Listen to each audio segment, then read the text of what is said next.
saya Patricia Putri, NIM 201041717164, kelas A2 Manajemen, mata kuliah Manajemen Pemasaran 2. Di sini saya akan memaparkan secara ringkas mengenai materi, yaitu kepuasan pelanggan. Pengertian dari kepuasan pelanggan yaitu merupakan suatu perasaan atau penilaian emosional dari pelanggan atas penggunaan suatu produk barang atau jasa di mana harapan dan kebutuhan mereka terpenuhi. Dan juga ada pengertian pelanggan atau customer, yaitu merupakan semua orang yang menuntut kita atau perusahaan kita untuk memenuhi standar mutu tertentu. Terdapat juga pandangan akan pelanggan bagi pemasar. Yang pertama, pelanggan adalah orang yang tidak bergantung pada kita, tetapi kitalah yang bergantung pada mereka. Yang kedua, pelanggan adalah orang yang membawa kita kepada keinginannya. Yang ketiga, tidak ada seorang pun pernah menang beradu argumentasi dengan pelanggan. Yang keempat, pelanggan adalah orang yang teramat penting yang harus dipuaskan. Selanjutnya yaitu pandangan akan pelanggan. Orang yang paling penting dalam setiap kesibukan atau bisnis kita. Yang tidak merepotkan kita, mereka adalah yang kita maksud. Pelanggan juga bagian dari kita, bukan di luar kita. Dan tidak sekedar statistik, mereka memiliki perasaan seperti kita. Orang yang datang kepada kita dengan kebutuhan dan keinginannya adalah tugas kita untuk memenuhinya.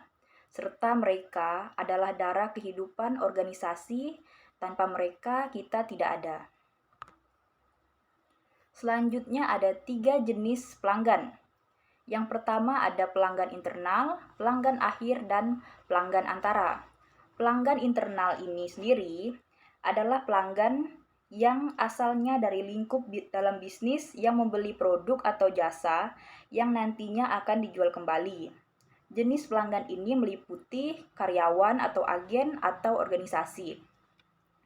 Dan selanjutnya ada pelanggan antara.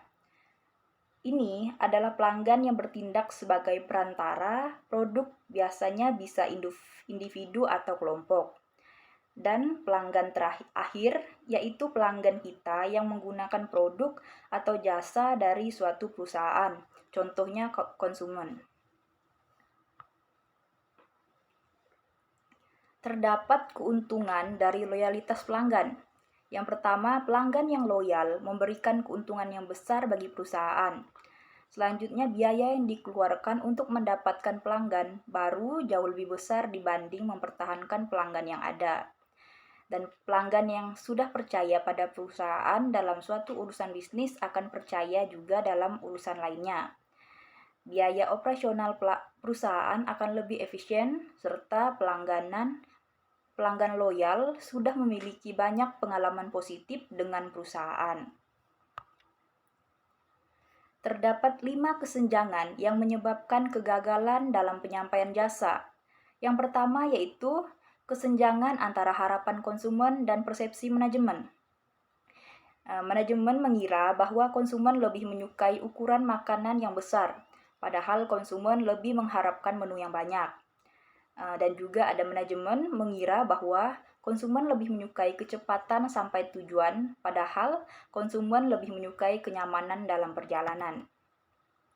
Yang kedua ada kesenjangan antara persepsi manajemen terhadap harapan konsumen dan spesifikasi kualitas jasa. Ini di mana manajemen meminta para karyawan untuk memberikan pelayanan yang cepat, tetapi tidak menentukan standar waktu yang tepat. Selanjutnya yang ketiga, kesenjangan antara spesifikasi kualitas jasa dan penyampaian jasa.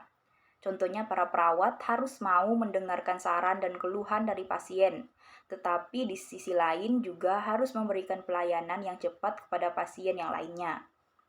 Selanjutnya yang keempat, kesenjangan antara penyampaian jasa dan komunikasi eksternal.